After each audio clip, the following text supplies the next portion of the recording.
प्रार्थना प्रार्थना क्यों ज़रूरी है? प्रार्थना हमारे लिए ज़रूरी है क्योंकि हम परमेश्वर से बातें कर सकें, क्योंकि प्रार्थना ही है जिसके द्वारा परमेश्वर हमारे लिए कार्य करते हैं। और हम कुछ चीज़ों को सीखेंगे बाइबल से, दानियल की किताब से, कि दानियल की विषय में सीख सकते हैं किस प्रकार से दानियल परमेश्वर से प्रार्थना करता है और उसका जीवन प्रार्थना का जीवन था। हम देखते हैं दानियल की किताब 2 अध्याय को उसका 17 पद में कि वहाँ पर एक घटना होती है कि नबूकदनेस्सर राजा को सपना आता है। जब उस सपनों के विषय में बातें करता है और उनके जो लोग रहते हैं, जो उस समय कसदी लोग रहते हैं, जो ज्योतिषी तांत्रिक जो रहते हैं, टोना करते हैं, उनके सामने अपने सपने के विषय में कहता है कि तुम मेरे सपनों का अर्थ बताओ। लेकिन राजा जो होता है अपने सपने उनको बताता नहीं और कहता है कि तुम ऐसा करो, अगर तुम सच में अगर जानते हो सपने का अर्थ तो सपनों को तुम पता करो और सपने का अर्थ बताओ। लेकिन उनको पता नहीं रहता। लेकिन दानियल जो होता है वो जाता है राजा के सम्मुख और कहता है कि मुझको समझ दो। और दानियल जो है 17 पद में कहता है 2:17 में कि दानियल जो है अपने जो मित्र थे, जो साथी थे, उनके साथ जाकर एक स्थान पर प्रार्थना करते हैं। और उस प्रार्थना के द्वारा दानियल क्या उस सपने को, अर्थ को, जो नबूकदनेस्सर ने देखा है, उसके जवाब को वहाँ पर प्रकट करता है। तो प्रार्थना जो है हमारे लिए ज़रूरी इसलिए है क्योंकि हम परमेश्वर से जब बातें करते हैं, परमेश्वर हमको सिखाता है, प्रभु हमको कुछ बातों को सिखाता है और प्रार्थना के द्वारा हम बहुत चीज़ों को कर सकते हैं। क्योंकि यदि दानियल उस तरह से प्रार्थना नहीं करता तो शायद उसका प्रत्युत्तर उसको नहीं मिल पाता, तो उससे परमेश्वर उसको उन चीज़ों को नहीं बता पाता क्या सपने देखा। लेकिन जब दानियल प्रार्थना किया, और दानियल विषय में बाइबल बताती है कि दानियल जो है उसका जीवन प्रार्थना का ही जीवन था और प्रभु से प्रार्थना करने वाला व्यक्ति था। क्योंकि दानियल की किताब को जब हम पढ़ते हैं 6 अध्याय में, तो वहाँ पर हम उन बातों को जानते हैं कि दानियल के विषय में, कि जब लोग उसके विषय में जब सोच रहे थे कि दानियल किस प्रकार से गिराया जाए, तो लोग देखते हैं कि उसका काम परफेक्ट होता है, सही रीति से वो करता है, तो उसको गिराने के लिए बहुत प्रकार से कार्य किया जाता है। लेकिन उन लोग जब देखते हैं कि दानियल जो उनके व्यवस्था को हर चीज़ कर रहा है, तो उसमें गिराने के लिए क्या करते हैं, कुछ लोग वहाँ पर मिलकर एक षड्यंत्र रचते हैं और राजा के सामने जाके कहते हैं कि इस प्रकार से तू आज्ञाओं को निकाल कि लोग तेरी आराधना करें 30 दिन तक। और इन्हीं चीज़ों के लिए उन लोग देखते हैं। लेकिन दानियल को इसमें पता चलता है, जब दानियल को पता चला, और 6:10 में लिखता है कि जब दानियल को मालूम हुआ कि उससे पत्र पर हस्तक्षेप किया गया है, तब वह अपने घर में गया। उसकी उपरेटी कोठरी की खिड़की यरूशलेम की ओर खुली रहती थी और अपनी रीति के अनुसार जैसे वह दिन में 3 बार अपने परमेश्वर में घुटने टेक कर प्रार्थना और धन्यवाद करता, वैसे ही तब भी करता रहा। कि हम यहाँ पर देखते हैं कि दानियल जो है सचमुच परमेश्वर के साथ प्रार्थना करता और उसके सम्मुख जाता, और यहाँ पर कहते हैं कि 3 बार हो जाता था, मतलब दिन में 3 बार वो प्रभु के सामने जाता है, उसे वहाँ पर प्रार्थना करता था। तो उसकी जो हम देखते हैं किस प्रकार से वो प्रार्थनाओं को करता था, इसलिए परमेश्वर उसकी प्रार्थनाओं को, उत्तर को हर चीज़ों में उसको देता था। लेकिन हम एक चीज़ वहाँ पर देखते हैं कि उसका जो नबूकदनेस्सर राजा जो था, उसको पता था कि दानियल अच्छा व्यक्ति था, उसको फंसाया गया है, तो ये सोचता है। लेकिन जब इसी का 6:16 में हम पढ़ते हैं, तो वहाँ पर राजा जो है दानियल से कहता है कि तब राजा ने आज्ञा दी कि दानियल लड़का सिंह की मार में डाल दिया गया। उस समय राजा ने दानियल से कहा, तेरा परमेश्वर जिसकी तू नित्य उपासना करता है वही तुझे बचाएगा। तो नबूकदनेस्सर राजा को पता है कि जो इसका परमेश्वर है उसको बचा सकता है, उसका पता है कि परमेश्वर क्या कर सकते हैं। यदि हम परमेश्वर से प्रार्थना करें, परमेश्वर के साथ चल रहे हैं, तो हमारे द्वारा लोगों को पता चल सकता है कि वो व्यक्ति प्रार्थना करे तो प्रभु जीवन में कार्य करते हैं, तो उसको हर एक मुसीबत से बचा सकते हैं। जिस प्रकार से राजा को भरोसा था कि इसको अगर जो बचा सकता है तो परमेश्वर ही उसको क्या कर सकता है, तो बचा सकता है। इसलिए कहते हैं कि तेरा परमेश्वर जिसका तू नित्य उपासना करता है वही तुझे बचाएगा। यहाँ पर वो नहीं कहता कि मैं इस प्रकार से बचाऊंगा, ऐसा करूँ, लेकिन कहते हैं कि तेरा परमेश्वर तुझको बचाएगा। और यहाँ पर सोचने वाली बात है कि सिंह की मार में जब वो पड़ा हुआ था, वहाँ पर उसको डाला गया, तो वहाँ पर भी देखते हैं कि सिंह जो उसको कुछ नहीं करता और उसको देखते हैं को चुपचाप वहाँ पर पड़ा था, लेकिन परमेश्वर उसको बचाता है। लेकिन हम जब देखते हैं 27वीं इसी का कि जिसने दानियल को सिंह के बचाया वही बचाने और छुड़ाने वाला, वह स्वर्ग में और पृथ्वी पर चिन्ह और चमत्कार को प्रकट करने वाला। अर्थात परमेश्वर जो है दानियल को उस स्थान से बचाया।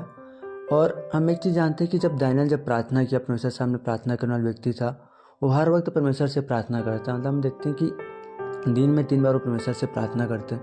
तो इस कारण परमेश्वर उसके साथ था, और जब वो मुसीबत में भी था तो परमेश्वर उसको बचाता है।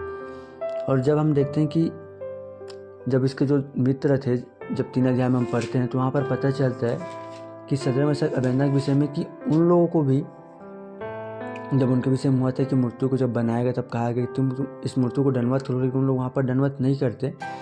और वहाँ पर हम देखते हैं कि परमेश्वर किस प्रकार से काम करता है कि जब सदर मेशक अबेदनगो को आग के भट्टे में डाला गया तब वहाँ पर वो अचंभित होता है नबूकदनेस्सर राजा और कहता है कि हमने तो 3 लोग को डाला था, यहाँ पर 4 लोग। तो वहाँ पर हम देखते हैं कि परमेश्वर का वहाँ पर 25 का आखिरी में कहता है कि चौथा पुरुष स्वरूप ईश्वर का पुत्र के सदृश है। तो यहाँ पर जानते हैं कि परमेश्वर काम करता है।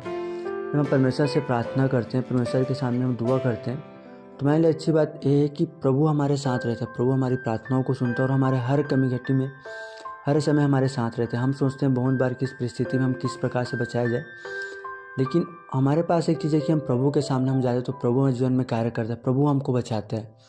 जब दानियल को सिंह के मांद में डाला गया, जब उसको इस प्रकार से किया गया, तो दानियल के पास सोचा होगा क्या करूं, लेकिन उसको पता था कि मेरा परमेश्वर जो मुझको बचाएगा करके। जब सबसे पहले हम देखते हैं कि जब 2 अध्याय में कि जब दानियल के जीवन में जब परिस्थिति है, जब लोगों को मारा जा रहा था, जब मारने के विषय में आज्ञा निकली, तब दानियल के पास था कि वो वहाँ से भाग जाए, लेकिन वहाँ पर नहीं भागा। वो जाते एक स्थान पर और अपने मित्रों के साथ क्या करता है, प्रार्थना करता है। तो प्रार्थना इस प्रकार जरूरी है कि जब हम परमेश्वर से प्रार्थनाओं को कर रहे हैं तो परमेश्वर हम प्रार्थनाओं को उत्तर देता है और परमेश्वर के साथ हमारा संबंध अच्छा होता है, इसलिए हम उससे प्रार्थना करते हैं। और उसका प्रत्युत्तर हम वहाँ पर देते हैं कि परमेश्वर जो दानियल जीवन मधुर से कार्य करता है, उसको हर परिस्थिति से बचाता है।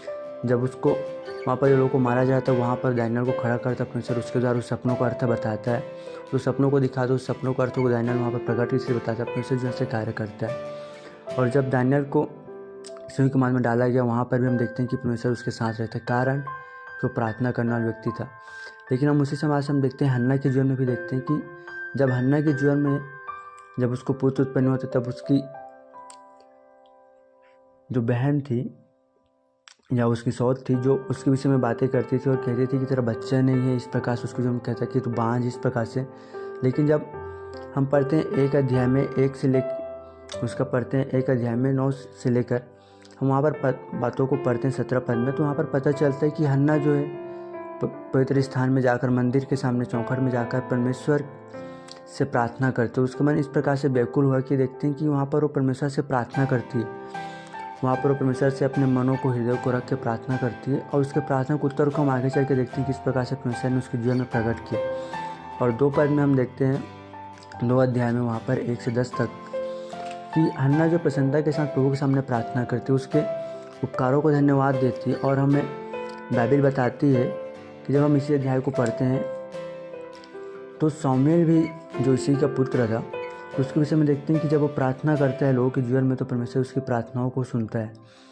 और परमेश्वर जो खुद था वो क्या करता है, यहोवा से प्रार्थना करने वाला व्यक्ति था। जब हम पढ़ते हैं इसी का भजन, जब हम पढ़ते हैं भजन संहिता 99 का 6 में, तो वहाँ पर हमें पता चलता है शामूएल के विषय में कि शामूएल किस प्रकार से प्रार्थना करने वाला व्यक्ति था। और बाइबल कहती है कि शामूएल की प्रार्थनाओं को परमेश्वर सुनता था। वहाँ पे इस प्रकार से लिखा है कि उसके याजकों में मूसा और हारून और उसके प्रार्थना करने वालों में से शामूएल यहोवा को पुकारता था और वह उनकी सुन लेता था। तो हम यहाँ पर देखते हैं कि परमेश्वर जो है अपने लोगों की प्रार्थनाओं को सुनते। जब हम सच्चे दिल से परमेश्वर से हम प्रार्थना करते हैं, जब हम प्रार्थना करने वाले व्यक्ति बनते हैं तो हमें प्रार्थनाओं को परमेश्वर सुनता है। बहुत बार हमको लगता है परमेश्वर हमारी प्रार्थनाओं को उत्तर नहीं दे रहा होता है, लेकिन परमेश्वर हमारी प्रार्थनाओं के प्रत्युत्तर को समय से देता। और यीशु मसीह खुद जो परमेश्वर का पुत्र था, उसने भी खुद क्या किया, प्रार्थनाओं को किया। उसने भी अपने जीवन में परमेश्वर के सामने प्रार्थना किया, परमेश्वर से अपने बातों को कहा है। हम देखते हैं जब लूका की किताब में हम पढ़ते हैं 5:16 में, तो वहाँ पर भी हम देखते हैं कि परमेश्वर जो है, यीशु मसीह जो था क्या है, प्रार्थना करने वाला व्यक्ति था।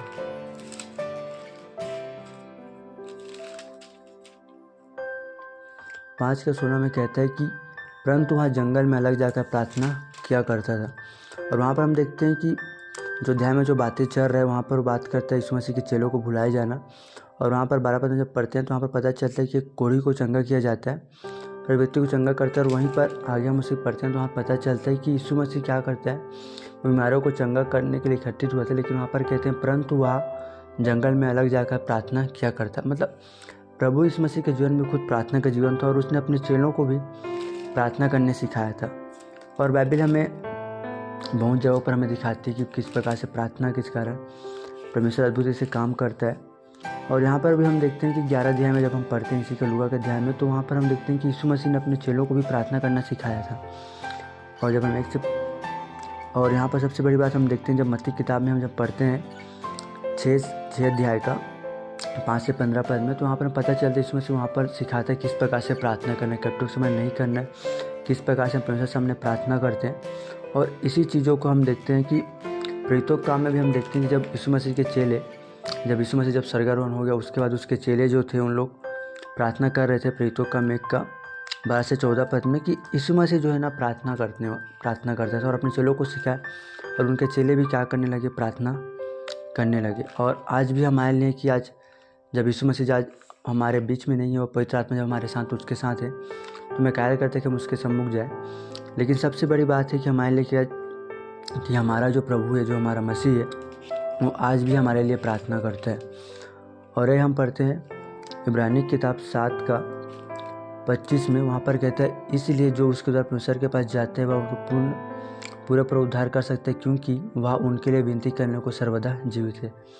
अर्थात यीशु मसीह जो है आज भी हमारे लिए जीवित है और वो परमेश्वर के सामने हमारे लिए प्रार्थना करता है, अभी भी प्रार्थना करता है। जब हमारा परमेश्वर हमारे लिए प्रार्थनाओं को करता है, अपने पुत्रों के संसार में दिया, उसका पुत्र हम यीशु मसीह जो हमारे लिए संसार में हमारे लिए मारा गया, फिर मृत्यु से जी उठा, वो पैसा जब स्वर्गारोहण हो गया, उसके बाद भी आज भी प्रार्थना कर रहा है।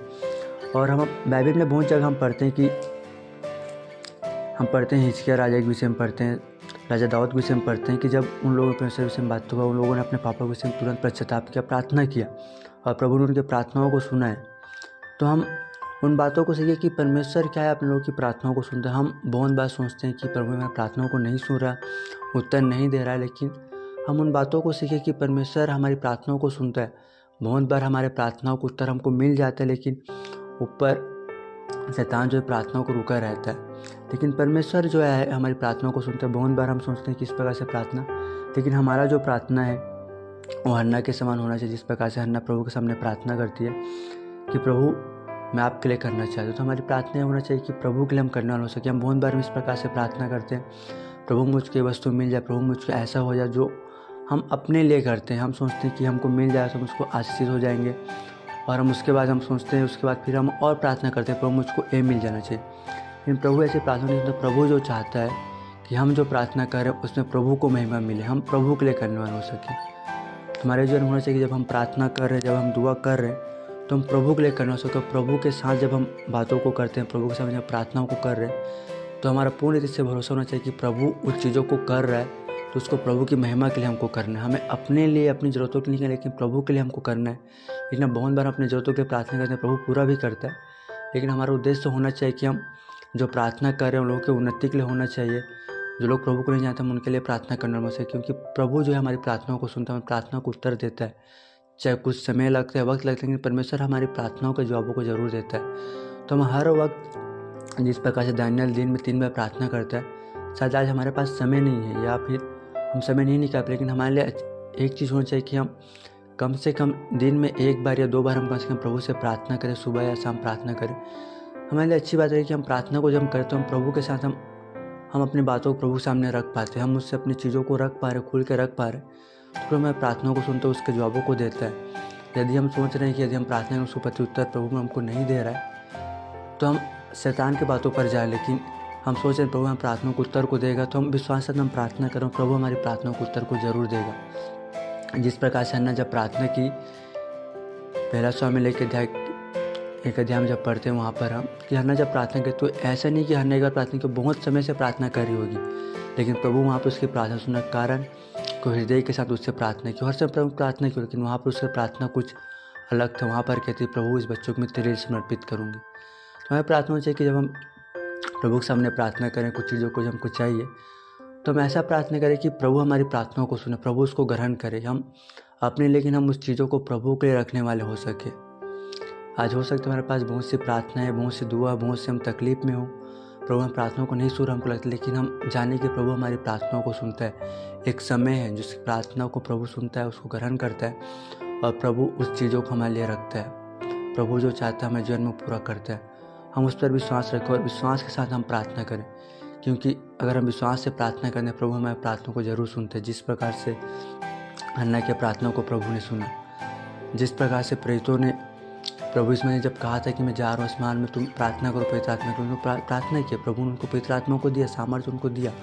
और जब प्रेरित पतरस उस समय देखते हैं कि एक समय तो प्रभु से भाग गया, लेकिन जब उसके अंदर पवित्र सामर्थ्य के साथ प्रचार करने लगा, उसने आप लोगों उसने प्रचार कर लोगों का जीवन बदल गया। और आज भी हम देखते हैं कि प्रभु इस मसीह हमारे लिए निरंतर प्रभु परमेश्वर के सामने हमारे लिए प्रार्थना करता है, जो हमारे लिए विनती करता है। तो हमको भी होना चाहिए कि हम प्रभु के लिए प्रार्थना करें। शायद हमको लगता है प्रार्थना के उत्तर हमको नहीं मिल रहा है, हम विश्वास रखें कि प्रभु का प्रार्थना जो प्रभु से कर रहे हैं उसका प्रत्युत्तर हमको ज़रूर मिलेगा। हम उस पर विश्वास करें। और शायद मैं सोचता हूँ इस वचन द्वारा आपको आशीष मिला होगा और प्रभु आप सभी को आशीष दे और वचनों के द्वारा हम सभी को आशीष दे और हम निरंतर प्रार्थना में बढ़ने वाले हो सके। वचन द्वारा प्रभु आप सबको आशीष दे। सबको जय मसीह।